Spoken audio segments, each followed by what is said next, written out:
আজকে একটা কথা নিয়ে আসলাম আপনাদের মাঝে।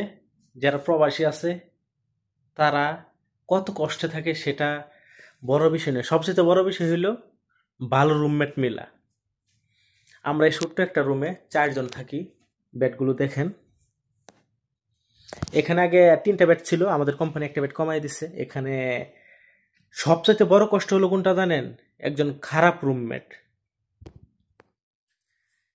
পুরা রুমে যদি একজন খারাপ রুমমেট থাকে, তাহলে বাড়িতে যে মা বাবা ফালায়া বউ পোলাপান ফালায়া থাকে প্রবাসে, একজন প্রবাসী, এর সাথেও বেশি কষ্ট হলো একজন খারাপ রুমমেট।